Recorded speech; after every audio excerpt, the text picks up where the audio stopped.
Vivimos en una época de gran desarrollo material que nos ha aportado no pocos beneficios. Pero a pesar de todo el progreso alcanzado, resulta también incuestionable que la humanidad tiene todavía muchos problemas por resolver. Así, en el ámbito colectivo, prevalecen los conflictos políticos e ideológicos entre naciones, conflictos que generan guerras, violencia y opresión, mientras que en el ámbito individual, las personas están atadas al miedo, la ansiedad y otras formas de insatisfacción. Todo ello constituye un claro indicador de que el progreso material externo resulta insuficiente y de que es urgente promover paralelamente el desarrollo mental interior del ser humano. Y el método más adecuado para poder alcanzar este objetivo es la meditación. Existen muchos tipos de meditación, pero todos ellos comparten el mismo objetivo: apaciguar la mente. Dos son los rasgos distintivos de la meditación budista: la compasión y la visión penetrante. En este sentido, la meditación puede ayudarnos a comprender nuestra mente y a darnos cuenta de que nuestra vida se halla gobernada por la impermanencia, el sufrimiento y la ausencia de ego. De ese modo, nuestro corazón se abrirá a la compasión y crecerá también nuestra empatía hacia todos los seres vivos, lo cual resulta de capital importancia no solo para promover la felicidad individual, sino también para contribuir a la paz en el mundo. El descubrimiento de la esencia de la meditación. Se dice que poco después de alcanzar la iluminación, el Buda se cruzó con un hombre que, cautivado por el resplandor y la paz extraordinarias que emanaba su presencia, se detuvo y preguntó: «Amigo mío, ¿quién eres? ¿Eres un ser celestial o un dios?» «No», respondió el Buda. «¿Eres acaso una especie de mago o de hechicero?», insistió nuevamente el hombre. «No», volvió a responder el Buda. «¿Eres un ser humano?». «No», contestó de nuevo. «Entonces, ¿quién eres?», inquirió finalmente el hombre. «Yo soy el despierto», replicó el Buda. El término Buda significa despierto y es esta experiencia del despertar la que constituye la esencia y el núcleo mismo del vipassana, la meditación de la visión penetrante.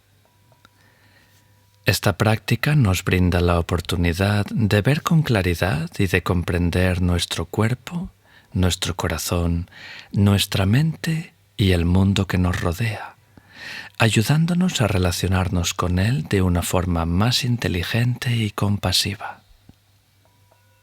La práctica de la meditación de la visión penetrante constituye la esencia de la enseñanza transmitida originalmente por el Buda, una práctica que la tradición Theravada del sur de la India ha mantenido inalterable desde hace más de 2500 años. No obstante, no se trata de una práctica oriental, sino que constituye una herramienta útil para todo aquel que quiera despertar a la verdad de la vida y alcanzar de este modo la auténtica libertad. La comprensión correcta. El camino del despertar se inicia con un paso que el Buda denominó comprensión correcta, y que podemos dividir en dos fases diferentes. En primer lugar, tenemos que plantearnos, con toda la sinceridad de que seamos capaces, varias cuestiones. ¿Qué es lo que más valoramos? ¿Qué es lo que nos preocupa en esta vida? Nuestra vida es muy corta. La infancia pasa muy deprisa y lo mismo ocurre con la adolescencia y la madurez.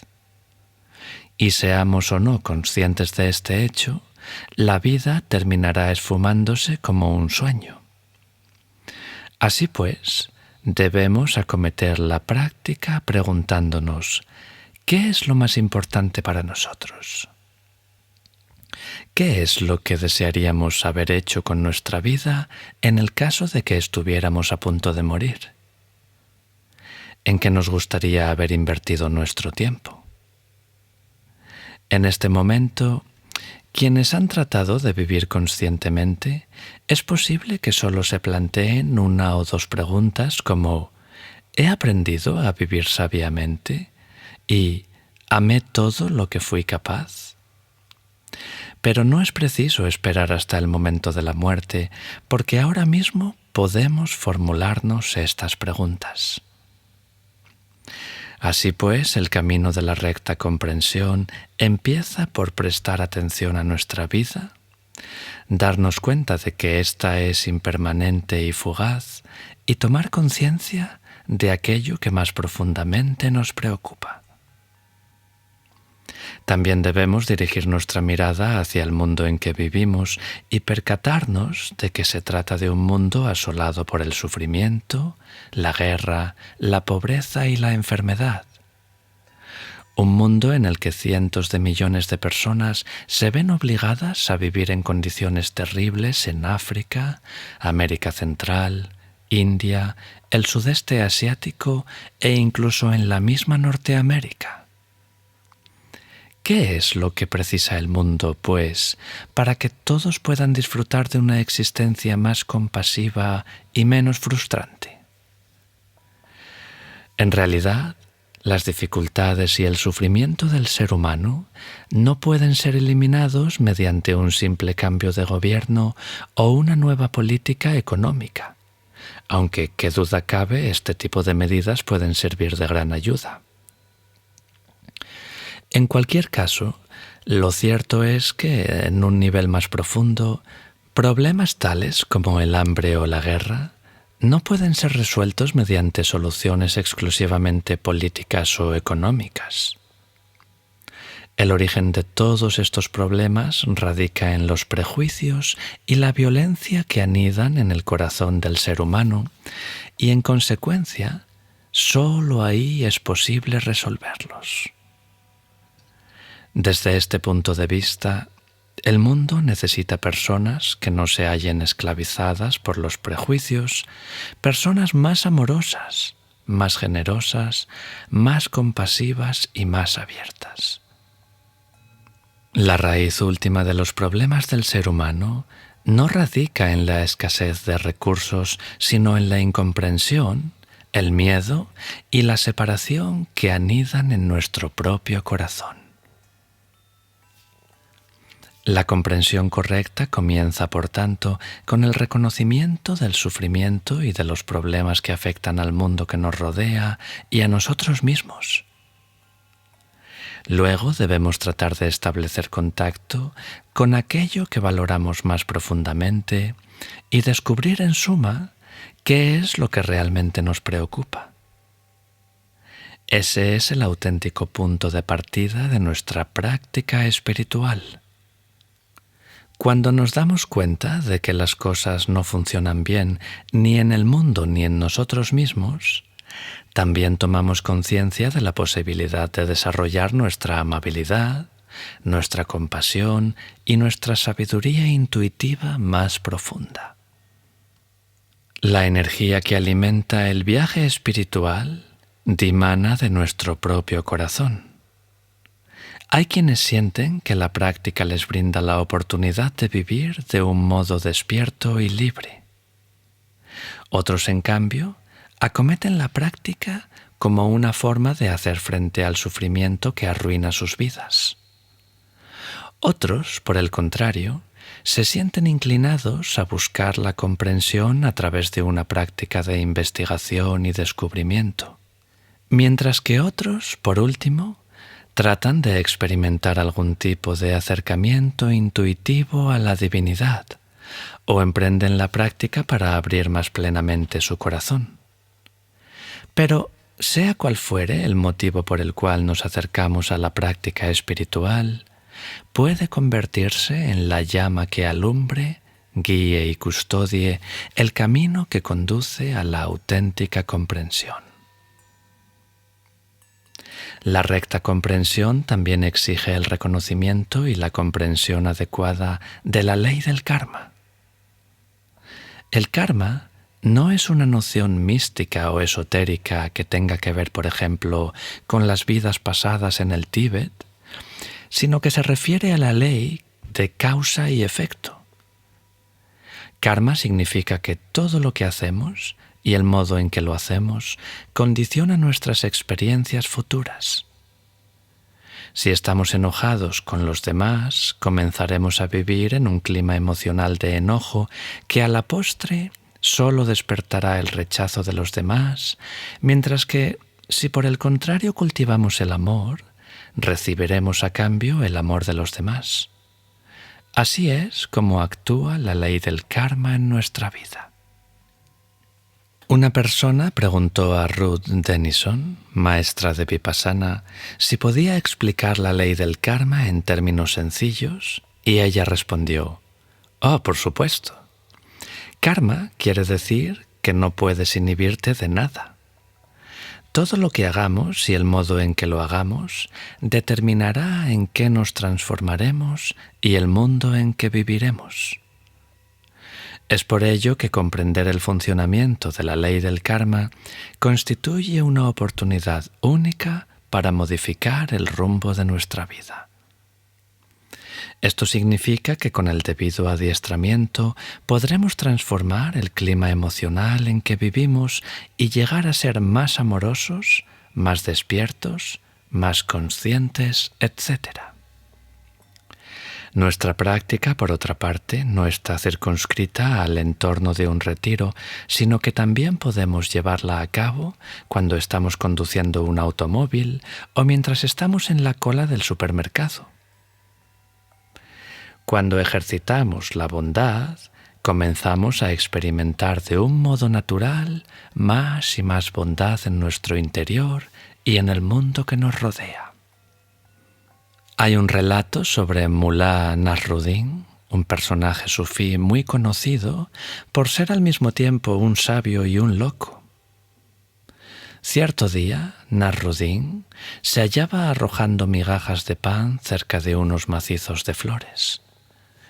Entonces llegó un vecino y le preguntó: «¿Qué estás haciendo, Mullah?». «Intento mantener alejados a los tigres», respondió el mulá.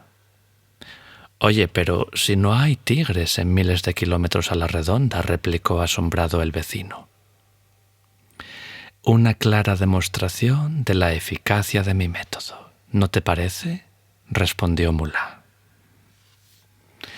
La práctica espiritual no consiste en repetir mecánicamente un ritual o una plegaria, sino que solo puede ser verdaderamente eficaz cuando llegamos a comprender conscientemente la ley de causa y efecto y somos capaces de ajustar nuestra vida en consecuencia. Quizás podamos sentir que tenemos la posibilidad de despertar, pero también debemos experimentar que este despertar no sucede por sí solo y que si queremos actualizarlo, debemos respetar ciertas leyes. Porque la forma en que actuamos, el modo en que nos relacionamos con nosotros mismos, con nuestro cuerpo, con la gente que nos rodea y con nuestro trabajo, crea el tipo de mundo en que vivimos y determina en última instancia nuestra libertad o nuestro sufrimiento. A lo largo de miles de años y de culturas muy diversas, el budismo ha desarrollado diferentes sistemas para tratar de despertar esta aspiración profunda, pero la esencia del despertar ha sido siempre la misma: ser conscientes, permanecer atentos y contemplar clara y directamente, instante tras instante, la verdad de nuestra experiencia. Este método, que constituye una apertura y un despliegue sistemático de la conciencia, se basa en lo que el Buda denominaba los 4 fundamentos de la atención plena: atención al cuerpo, atención a las sensaciones, atención a los fenómenos mentales y atención a las verdades y leyes que rigen nuestra experiencia. Cultivar adecuadamente la atención plena, dijo el Buda, es de capital importancia para todas las áreas de nuestra vida. El sándalo y el tagara tienen un aroma exquisito, pero la fragancia de una mente virtuosa y adecuadamente entrenada llega hasta los dioses. Pero, ¿cómo empezar? El sendero de la purificación, un texto y un manual fundamental del budismo antiguo, fue escrito como respuesta a un conciso poema que dice así: ¿Quién puede desatar el nudo que constriñe al mundo? El objetivo de la meditación consiste esencialmente en llegar a desatar ese nudo. Esa es la razón fundamental que debe inducirnos a emprender la práctica de la meditación. Desatarse y liberarse a uno mismo requiere entrenar nuestra atención y comenzar a percibir qué es lo que nos mantiene atados al temor, al apego y al rechazo, atados en suma al sufrimiento. Pero para ello, debemos prestar atención a nuestra experiencia cotidiana y aprender a escuchar lo que nos dice nuestro cuerpo, nuestro corazón y nuestra mente. La sabiduría no se consigue creando nuevos ideales, sino aprendiendo a ver directamente las cosas como son. Entonces, ¿qué es la meditación? Esta es una pregunta cuya respuesta ha dado origen a numerosos libros, manuales, descripciones, teorías, textos y conceptos. Existen cientos de escuelas de meditación que utilizan la oración, la reflexión, la devoción, la visualización y un sinfín de prácticas para tratar de sosegar y concentrar la mente. Pero el objetivo concreto de la meditación, de la visión penetrante y de otras disciplinas afines es el de aumentar nuestra comprensión sobre el funcionamiento de la mente y del corazón. Pero este proceso de comprensión solo puede iniciarse adiestrando la atención y aplicándola a nosotros mismos. Desde este punto de vista, preguntar ¿qué es la meditación? Equivaldría a preguntar ¿qué es la mente? ¿Quién soy yo? ¿O qué significa estar vivo y ser libre? Preguntas todas ellas sobre la naturaleza de la vida y de la muerte. Y la esencia de la meditación consiste en tratar de responder a estas cuestiones desde nuestra propia experiencia mediante un proceso de autodescubrimiento. Descubrir la respuesta a todas estas preguntas es un proceso extraordinario. De otro modo, nuestra vida discurrirá de una forma completamente automática. Son muchas las personas que malgastan la vida dominados por la codicia, la agresividad y el temor, o corriendo en pos de la seguridad, el afecto, el poder, el sexo, la riqueza, la salud, el placer o la fama, en un ciclo interminable de búsqueda que el budismo denomina samsara. No es frecuente, sin embargo, que nos tomemos el tiempo y la molestia de tratar de comprender el funcionamiento de nuestra propia vida. Nacemos, envejecemos y finalmente morimos. Gozamos, sufrimos, dormimos y despertamos. Y todas estas acciones se suceden a gran velocidad. La conciencia del sufrimiento implicado en el proceso de la existencia, es decir, en el proceso del nacimiento, del envejecimiento y de la muerte, llevó al Buda a cuestionarse en profundidad las causas que originan el sufrimiento y la forma de liberarse de él.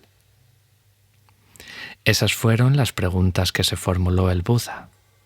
Ese fue el punto de partida de su práctica, y es por ello que cada uno de nosotros debe descubrir su propio modo de plantearse estas mismas preguntas.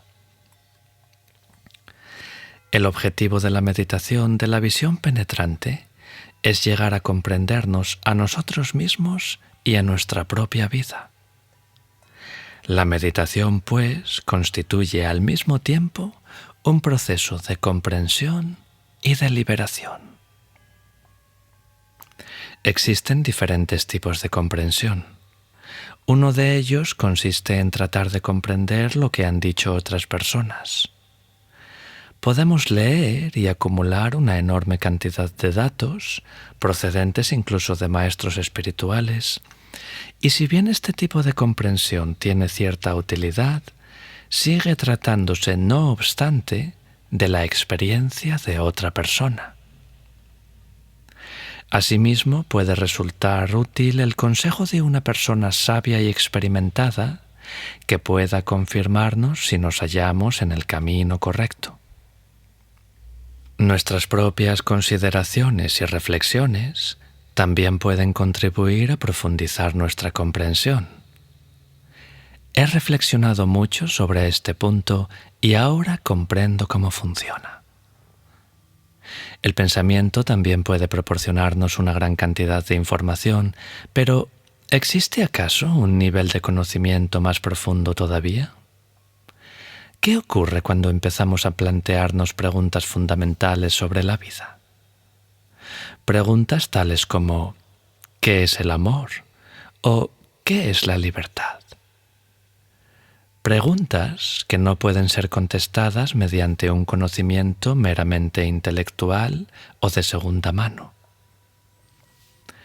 Uno de los descubrimientos realizados por el Buda y por todos aquellos que, generación tras generación, han llevado a la práctica estas enseñanzas, es que existe una respuesta para estas difíciles y extraordinarias preguntas, pero esta solo puede originarse en el conocimiento silencioso e intuitivo que se deriva del desarrollo de nuestra capacidad para ver clara y directamente lo que ocurre.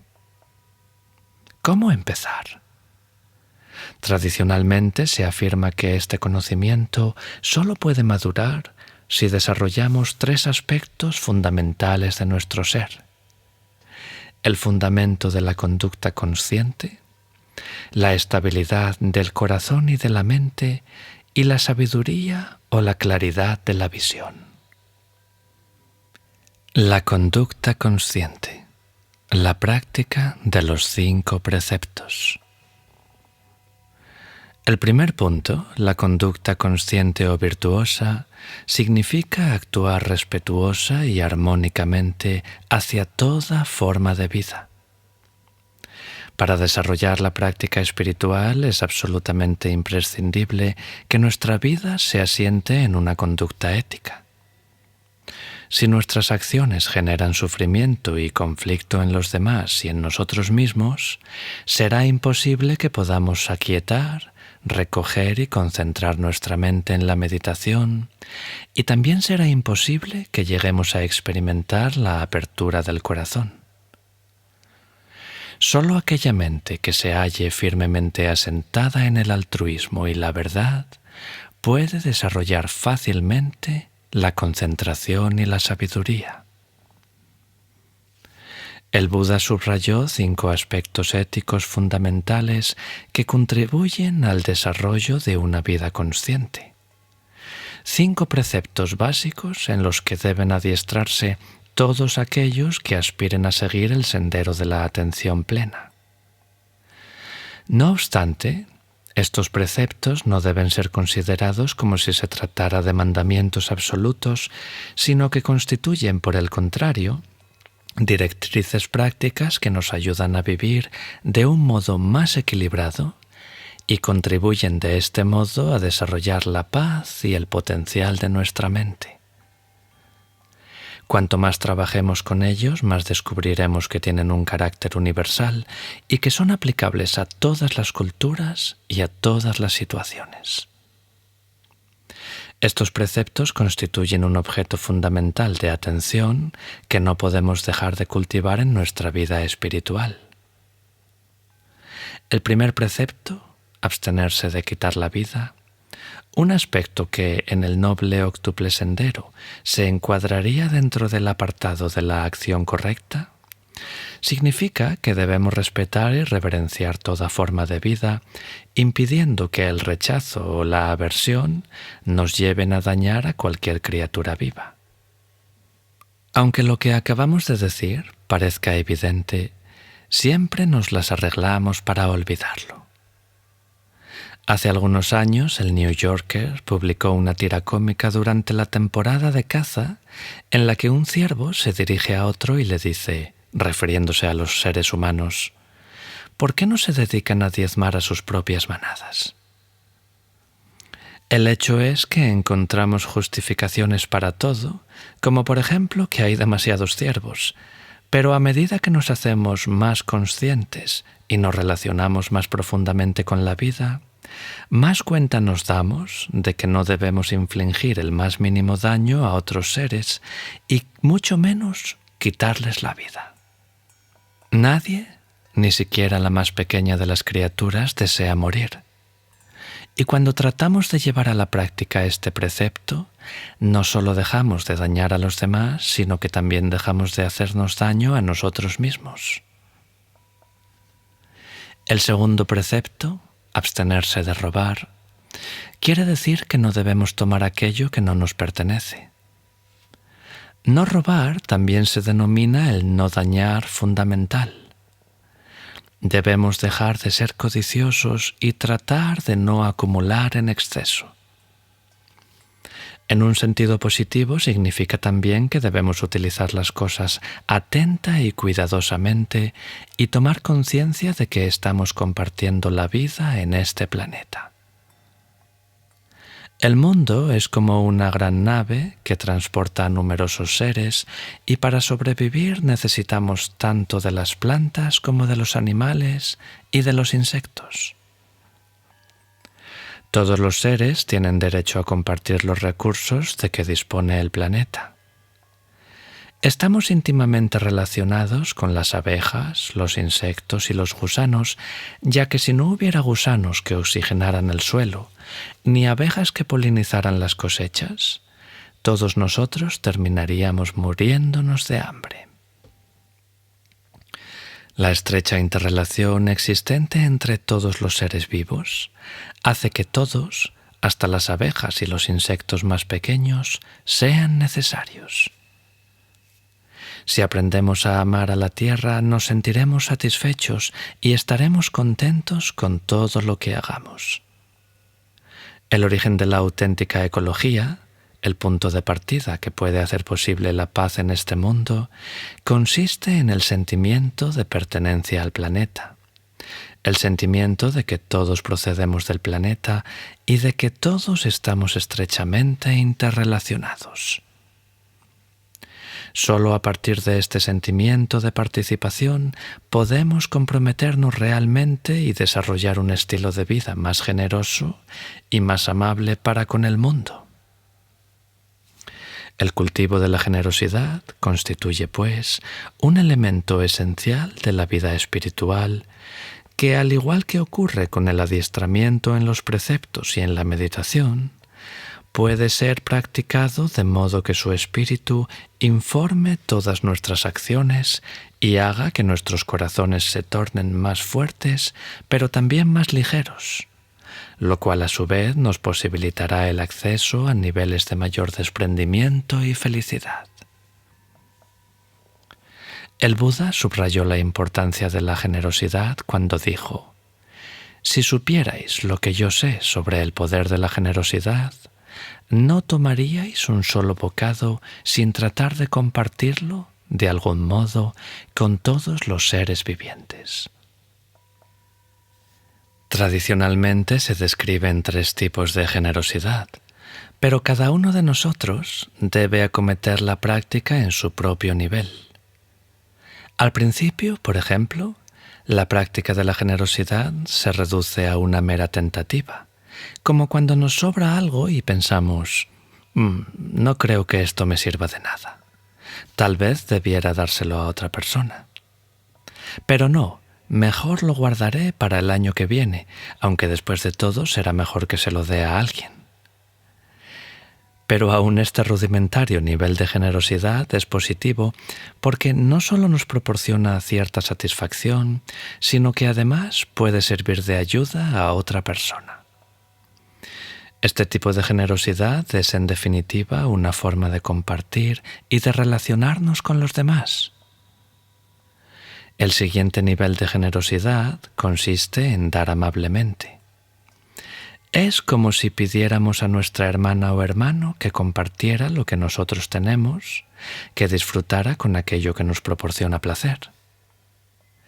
Compartir abiertamente nuestro tiempo, nuestra energía y nuestras posesiones es una tarea muy hermosa. El hecho es que no necesitamos acumular demasiadas cosas para ser felices, sino que es la relación que establecemos con el flujo cambiante de la vida lo que determina en última instancia nuestro grado de felicidad o de sufrimiento. La felicidad solo dimana de nuestro propio corazón. El tercer nivel de generosidad consiste en dar con amabilidad y bondad. En este caso tomamos algo, ya sea nuestro tiempo, nuestra energía o un objeto que valoremos, y se lo ofrecemos a alguien diciéndole, quisiera que tú también disfrutaras de esto.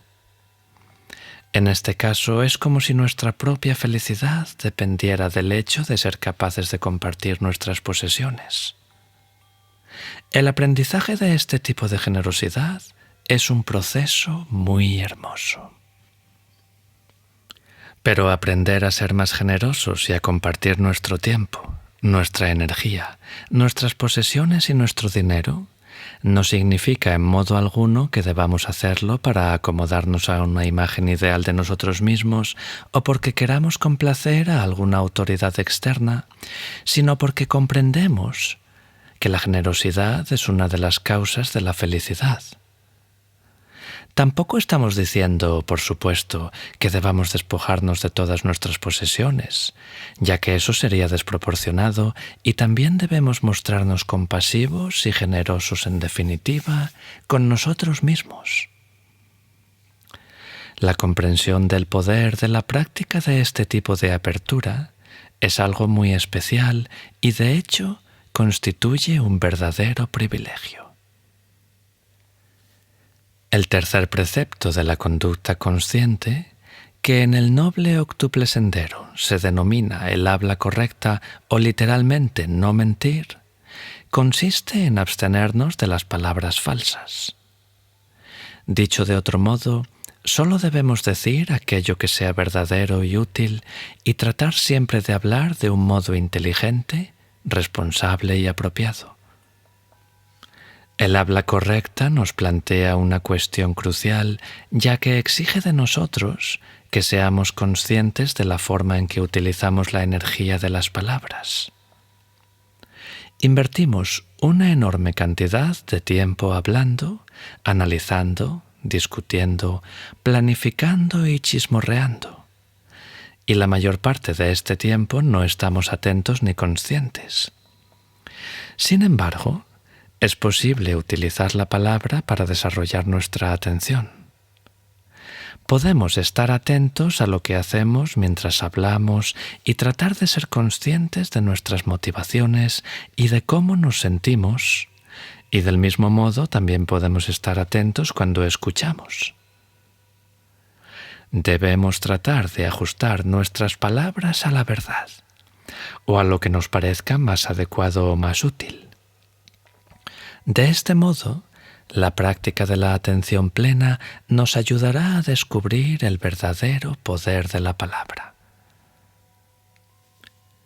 En cierta ocasión fue requerida la presencia de un maestro para que tratara de curar a un niño enfermo, y el maestro se limitó a pronunciar una breve plegaria.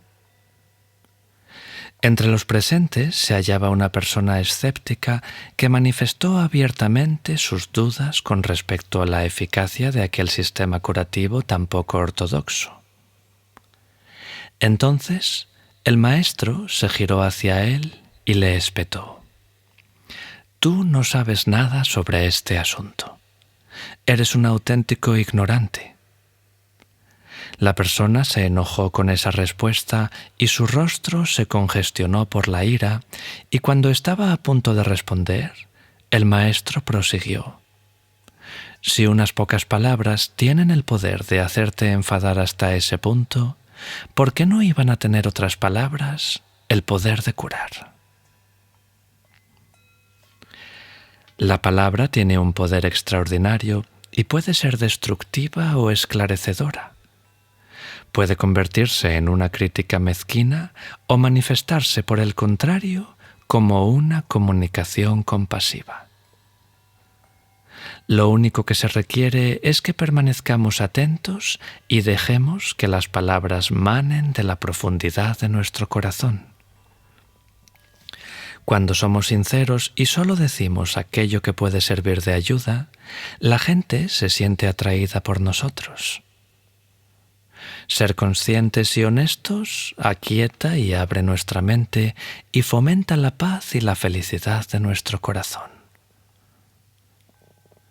El cuarto precepto, abstenerse de la conducta sexual inapropiada, nos recuerda que no debemos utilizar nuestros deseos sexuales de modo que podamos causar daño a los demás, lo cual nos obliga a ser responsables y honestos en nuestras relaciones sexuales. En una época en la que las relaciones y los valores sexuales cambian de continuo, es necesario ser conscientes del uso que hagamos de ese potencial.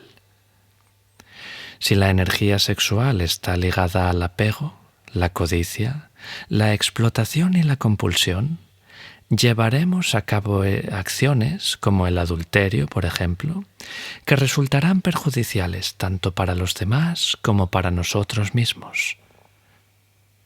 Este tipo de acciones generan mucho sufrimiento y su ausencia, por el contrario, va acompañada de un gran gozo. El espíritu de este precepto nos obliga a investigar las motivaciones que subyacen a cada una de nuestras acciones. Y este tipo de atención nos permite, como laicos, conectar la sexualidad con el corazón y convertirla así en una expresión de amor, de respeto y de auténtica intimidad. La vida sexual de casi todos nosotros ha atravesado por algún periodo de locura, pero también es posible utilizar el sexo para establecer contacto con la belleza y relacionarnos profundamente con otra persona. La sexualidad consciente constituye de este modo una parte esencial de una vida plenamente atenta.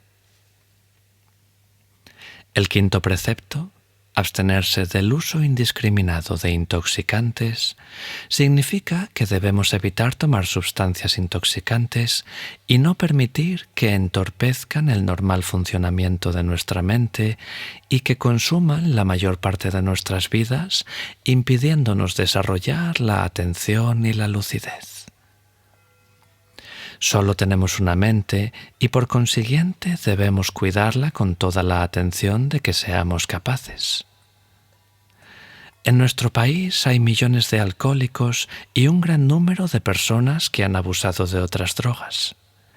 Pero el uso inconsciente y temerario de los productos intoxicantes no solo les ha reportado un sufrimiento extraordinario, sino que también ha afectado a sus familias y a todas las personas con las que han entrado en contacto. Para ingresar en una dimensión plenamente humana y para asentar adecuadamente nuestra vida espiritual, es preciso llevar la conciencia a todas las acciones que realizamos en el mundo. incluidas las palabras y evidentemente el uso de intoxicantes.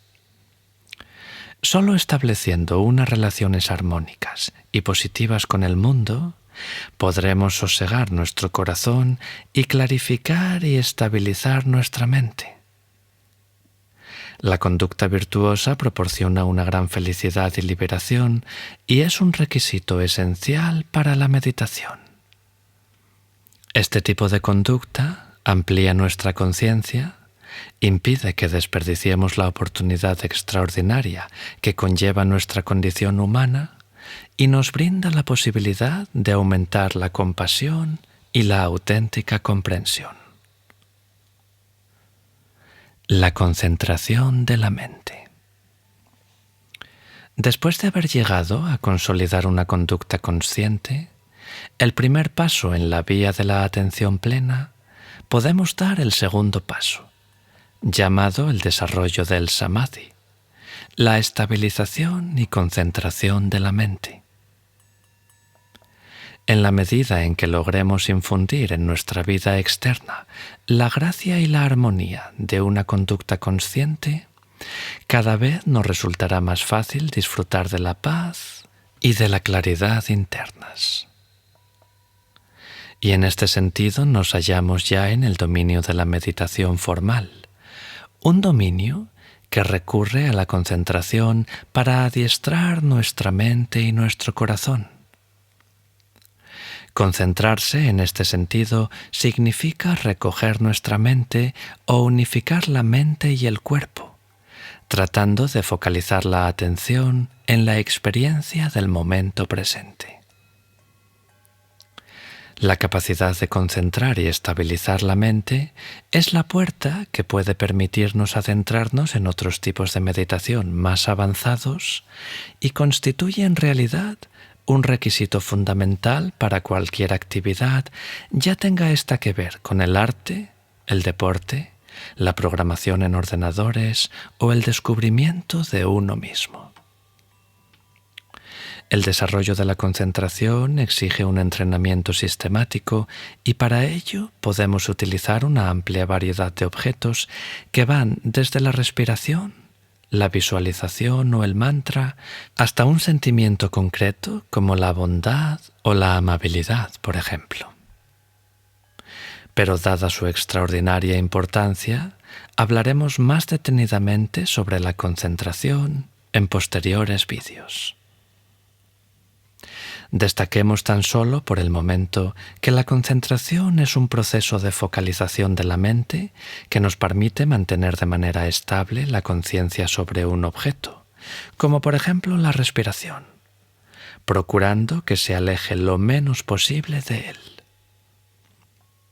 La concentración requiere que abandonemos todos los pensamientos relativos al pasado o al futuro, todas las fantasías y todos los apegos, y que focalicemos nuestra mente en lo que ocurre en el momento presente. Que atendamos a nuestras sensaciones o que restablezcamos el contacto directo con nuestra respiración tal cual es. El samadhi no viene solo, sino que requiere una práctica tenaz y sostenida. Este es precisamente el gran descubrimiento realizado por los yogis y por el mismo Buda, la posibilidad de adiestrar nuestra mente. En la puerta de entrada de un casino de Las Vegas hay un cartel que dice: «Debes estar presente para poder ganar». Y lo mismo podría decirse con respecto a la meditación. Para ver la naturaleza de nuestra vida, debemos estar presentes, despiertos y conscientes. El desarrollo del samadhi se parece mucho al proceso de pulir una lente.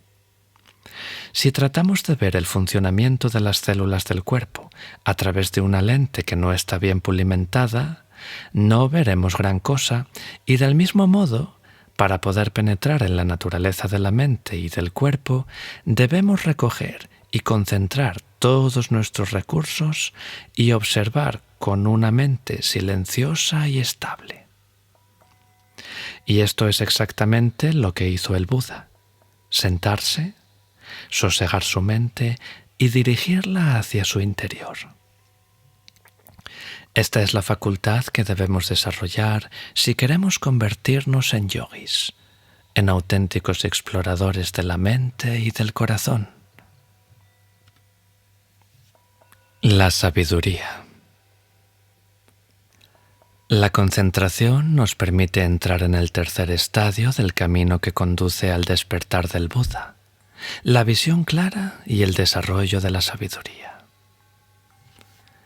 Hay demasiadas cosas en nuestras vidas que nos pasan desapercibidas.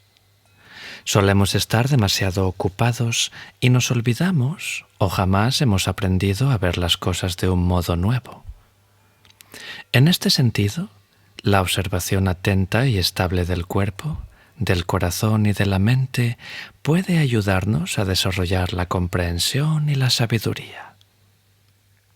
La sabiduría procede de la observación directa de la realidad de nuestra experiencia. Aprendemos en la medida en que somos capaces de vivir plenamente el instante presente, en lugar de perdernos en fantasías, planes, recuerdos y comentarios de la mente conceptual. Existe una gran diferencia entre beber una taza de té mientras estamos plenamente presentes y beber la misma taza de té pensando en 5 cosas diferentes al mismo tiempo. Hay una enorme diferencia entre caminar por el bosque estando plenamente presentes y dar ese mismo paseo pensando que deberíamos visitar Disneylandia, que deberíamos estar preparando la cena o imaginando lo que vamos a contarles a nuestros amigos sobre la caminata que acabamos de dar por el bosque. Solo cuando estemos realmente presentes a cada momento, estaremos en condiciones de responder a las cuestiones fundamentales del corazón. Solo en el presente atemporal podremos llegar a ese conocimiento intuitivo y silencioso de la verdad, a la sabiduría intuitiva auténticamente liberadora. La sabiduría crece cuando somos capaces de observar con claridad en cada momento, cuando podemos ver la aparición y la transformación de nuestra experiencia y el modo en que nos relacionamos con ella. La sabiduría surge de la observación amable y serena del funcionamiento de nuestro cuerpo y de nuestra mente, y de la investigación directa del modo en que nuestro cuerpo y nuestra mente se relacionan con el mundo que nos rodea. Si queremos desarrollar una visión auténticamente penetrante, debemos perseverar en este espíritu de observación y de cuestionamiento profundo.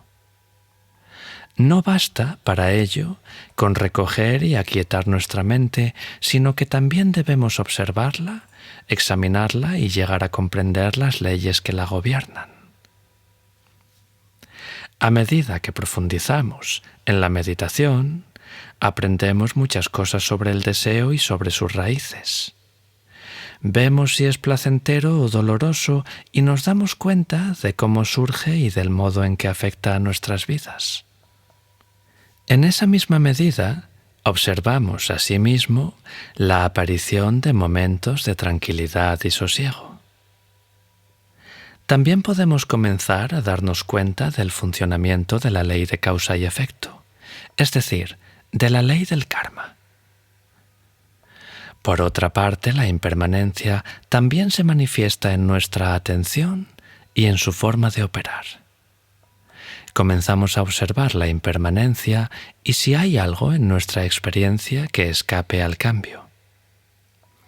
El cambio puede enseñarnos muchas cosas sobre el apego y puede ayudarnos a percibir la forma en que el apego y la tensión afectan a nuestro cuerpo y a nuestra mente. Entonces descubrimos qué es lo que cierra nuestro corazón y la forma en que podemos volver a abrirlo nuevamente.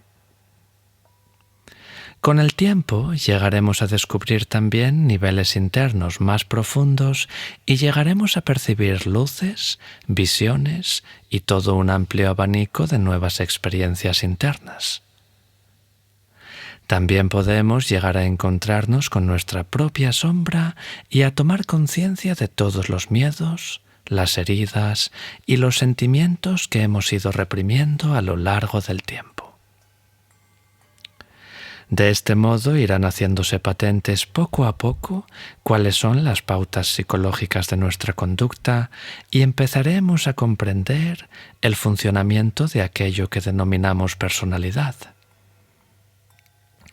Del mismo modo, cuando prestemos este tipo de atención a las relaciones que sostenemos con el mundo que nos rodea, nuestra observación podrá desvelarnos la ilusoriedad de nuestras fronteras y mostrarnos la forma de llegar a conectar realmente las dimensiones externa e interna de nuestra experiencia. Pero más allá de esto, la investigación puede también conducirnos a cuestiones fundamentales de índole espiritual sobre la naturaleza de nuestro propio yo. Si todo lo que vemos está sujeto al cambio, ¿qué hay en todo este proceso que podamos identificar como nuestro yo? De este modo, van haciéndose patentes los conceptos, la imagen corporal o la sensación de identidad con los que nos identificamos más profundamente, es decir, aquello que creemos que somos, y comenzamos a cuestionar la validez de esta estructura. Tal vez entonces, en esos niveles de profunda quietud, podamos trascender nuestra limitada sensación de identidad y acceder a una dimensión silenciosa, atemporal y universal. La sabiduría no se reduce a una experiencia concreta ni a un conjunto de ideas o de conocimientos acumulados, sino que constituye, por el contrario, un proceso de aprendizaje continuo que tiene lugar cuando vivimos equilibrados y plenamente conscientes instante tras instante. La sabiduría es el fruto de la apertura genuina y sincera y puede conducirnos a una dimensión auténticamente nueva de la libertad. La meditación de la visión penetrante es un camino sencillo y directo de descubrimiento. Un camino que está desprovisto de adornos y de trucos. Pero el hecho de que sea sencillo no significa que sea fácil. Las formas pueden variar, pero la auténtica práctica de la meditación de la visión penetrante se reduce a un solo objetivo: utilizar cuidadosamente la observación para asentar las bases que posibiliten una acción más armónica que nos permita recoger y concentrar nuestra mente y nuestro cuerpo y descubrir de ese modo las leyes que gobiernan nuestra vida.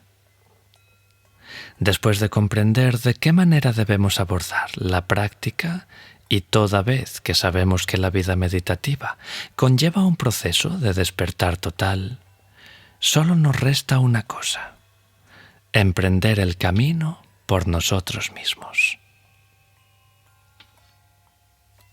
Ejercicios sobre el aprendizaje de los preceptos.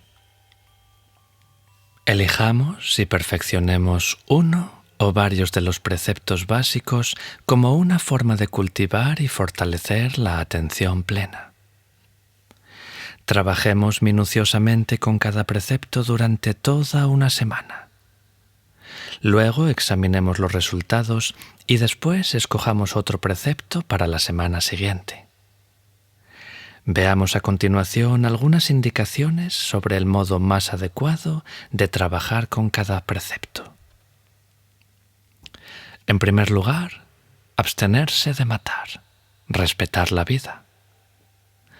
Debemos tomar la firme resolución durante una semana de no dañar con nuestro pensamiento, con nuestra palabra o con nuestra acción a ninguna criatura viva.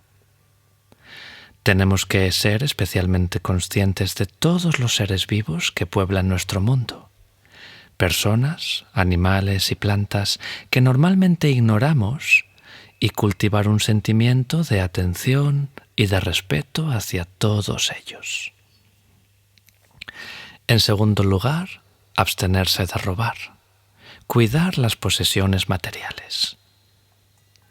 Debemos tratar de llevar a la práctica durante una semana cada pensamiento generoso que surja en nuestro corazón. En tercer lugar, abstenerse de palabras deshonestas. Hablar desde el corazón. Durante una semana, intentemos no murmurar ni positiva ni negativamente, ni hablar sobre alguien que no se halle presente. Es decir, no hablar de terceras personas. En cuarto lugar, abstenerse de una conducta sexual inapropiada. Sexualidad consciente. Observemos atentamente la frecuencia con la que aparecen en nuestra conciencia pensamientos y sensaciones de índole sexual. Advirtamos los estados mentales que suelen ir asociados a ellos, como el amor, la compulsión, el cariño, la soledad, la necesidad de comunicación, el deseo, el placer, la agresividad, etc.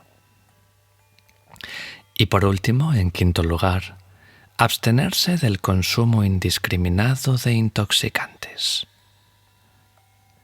Abstengámonos durante una semana o, si es posible, durante un mes, de todo tipo de intoxicantes y sustancias adictivas, como el vino, la marihuana, los cigarrillos y el café. Observemos el impulso que nos lleva a consumir ese tipo de sustancias y tornémonos conscientes de lo que acontece en nuestra mente y en nuestro corazón en ese mismo instante. Si te gusta lo que escuchas, considera suscribirte al canal y darle a me gusta para ayudarnos a seguir compartiendo contenido.